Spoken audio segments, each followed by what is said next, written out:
Así que bueno, comenzamos ya con las claves de la tarde y mirando a qué dato, bueno, mirando a varios datos, mirando sobre todo a la crisis bancaria, al hecho de que ya cada vez parece que se aleja un poquito más. No podemos decir que el pánico todavía haya pasado a mejor vida, pero lo que podemos decir es que parece que ya se ha alejado un poquito, porque, bueno, ya lo saben, ha pasado ya una semana desde que se hablaba de Deutsche Bank, de la posibilidad de que fuera el siguiente caer. Fue el pasado viernes cuando decíamos que estaba cayendo en torno a un 15% en el peor de los momentos de la jornada, porque se pensaba que podía ser el siguiente, otro gran banco, además sistémico en Europa, que estaba bajo el campo de actuación del Banco Central Europeo y que si caía, desde luego que podía poner a Christine Lagarde en un aprieto. Sin embargo, desde entonces es verdad que el banco ha ido un poquito mejor en bolsa. ¿Cuánto ha subido? Bueno, pues prácticamente un 4% desde entonces, así que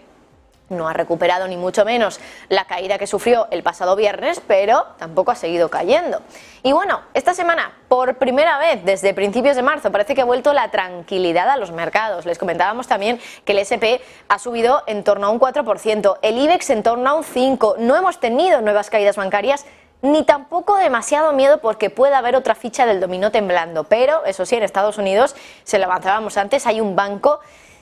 que quizá ahora empieza a estar un poco en la cuerda floja. El banco ha salido a decir que no tiene ningún problema, pero enseguida, en la segunda clave del día, bueno, esta tarde vamos a profundizar en la historia de Metropolitan Bank, que es ese misterioso banco que también ha sufrido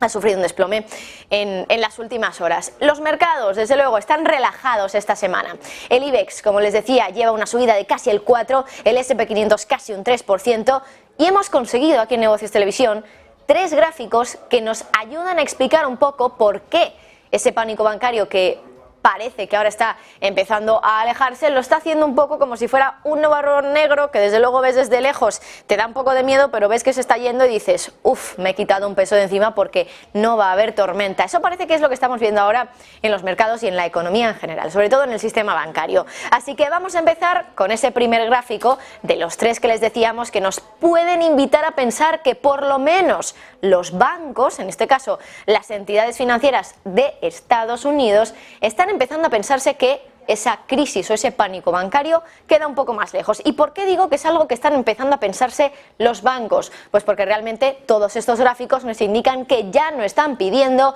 tanta liquidez a la Reserva Federal. Pedían liquidez antes, hace una semana, hace 2, porque pensaban que iba a haber una fuga masiva de depósitos, que iban a necesitar dinero y que iban a necesitar líquido, es decir, efectivo, y por eso estaban pidiendo préstamos a la Fed y haciendo que ese balance se disparara, como pueden ver en el gráfico. Pero la semana pasada, pues bueno, es verdad que les contábamos que pasaba eso en el balance, que había vuelto a dispararse, que había eliminado los efectos de la reducción del balance durante 4 meses, que había sido la primera vez desde marzo de 2020 que el balance subía a ese ritmo, un ritmo tan elevado, y recuerden que en marzo de 2020 teníamos pandemia e inyección brutal de liquidez. Así que, bueno, vamos a explicar un poco qué pasó esa semana. Esa semana, la semana pasada y la anterior, bueno, ¿por qué subió tanto el balance de la Fed? Pues por un lado por la ventana de descuento de la Reserva Federal, ese instrumento que es más antiguo, que la Fed utiliza para dar préstamos a los bancos, y luego por otro lado por el Bank Term Funding Program. Básicamente es un instrumento nuevo que consistía en permitir a los bancos que dieran bonos a la Reserva Federal como colateral y que la Fed iba a digamos, poner precio a estos bonos como si fueran a la par, es decir, como si se tuvieran a su valor nominal y no al valor del mercado. Imagínense, valor nominal 1 millón, esto significa básicamente que si yo tengo ese bono, cuando venza el emisor, en este caso por ejemplo el Tesoro de Estados Unidos, me va a devolver 1 millón, pero si en mercado ese bono ha caído un 20%, pues estaríamos hablando de que ya no vale 1 millón, vale 800.000 dólares, claro. Bueno, pues la Reserva Federal dice que si le das ese bono que ahora en mercado está a 800.000, ellos te lo valoran como un bono a 1 millón porque es su valor nominal. Bueno, pues esto era el Bank Term Funding Program, y lo que ha pasado es que los bancos han dejado de necesitar o de pedir prestada tanta liquidez de estos 2 instrumentos. El balance de la Fed, como pueden ver ahí, ya ha empezado a caer, pero eso sí, el ritmo de descenso, pues ya lo pueden ver en el gráfico, no tiene nada que ver con el ritmo de subida que, como les decíamos, era el más alto desde marzo de 2020, en plena inyección de liquidez por la pandemia. Así que bueno, vamos a ver también exactamente qué es lo que ha pasado con los instrumentos en los que la Fed ahora estaba utilizando para rociar de liquidez al sector bancario. Así que vamos con el siguiente gráfico, que desde luego que es bastante bueno para explicarnos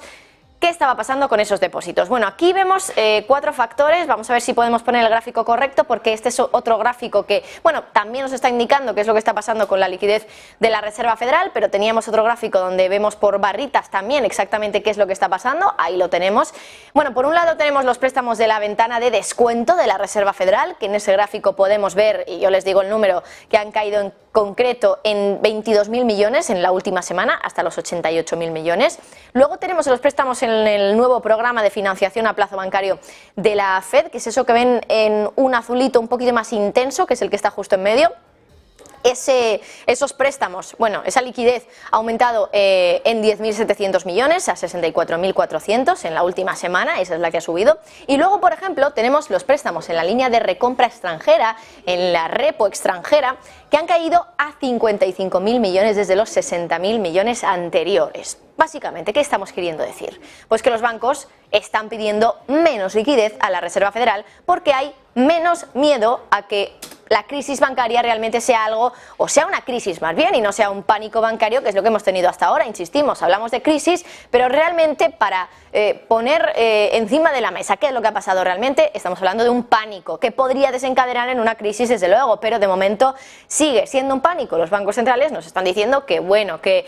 los mercados, bueno, los bancos en este caso están bien, que no hay demasiado miedo pues realmente a que haya algún banco que no sea sólido, que no sea fuerte, que no tenga una buena posición de capital o de liquidez, así que de momento es un pánico. Fíjense en el siguiente gráfico, que básicamente nos está indicando que el dinero que había huido de los depósitos a los fondos monetarios, que se lo contábamos el otro día, que se habían disparado, desde luego, prácticamente estaban en récord el dinero que había entrado en este tipo de fondos, que básicamente invierte en instrumentos de deuda que son más a corto plazo. Ya saben ustedes que los instrumentos más a largo plazo, es verdad que dan normalmente una rentabilidad mayor, pero con una curva invertida. Ahora tenemos una rentabilidad más elevada en los bonos a corto plazo que en los de a largo plazo, así que en esto invierten los fondos monetarios. Se va el dinero de aquellos ciudadanos que tienen miedo de tener el dinero en los depósitos de los bancos, y lo meten en fondos monetarios que están dándoles una rentabilidad que incluso probablemente sea mayor que la en los depósitos, porque por lo menos en Europa ya estamos viendo, ya lo saben ustedes, que aquí los depósitos tampoco están remunerando demasiado al depositante. Bueno, lo cierto es que lo que hemos tenido hasta ahora ha sido un pánico que, como les decimos, ha hecho que la FED tenga que dar esa pausa a la reducción del balance e incluso dar marcha atrás a la reducción que venía haciendo desde noviembre de 2022, para que nos hagamos una idea de justo el momento en el que, por la subida que hemos visto del balance, pues ha compensado la caída o la reducción que teníamos desde noviembre de 2022 hasta ahora. Pero sí que es cierto que tras la caída de Silicon Valley Bank, de Signature Bank, de Credit Suisse, pues había mucho miedo a que el problema de estos bancos, básicamente ¿cuál era? Muchos depósitos no asegurados, una cartera de bonos que se había desplomado, pues que estos problemas pudieran verse también agravados en los bancos que los tuvieran por la situación de miedo bancario. Y eso es lo que pasaba, por ejemplo, en torno a Deutsche Bank. Se pensaba que, bueno, podía tener algún problema, y a lo mejor el hecho de que hubiera miedo o el hecho de que bajara tanto en bolsa el otro día podía provocar o facilitar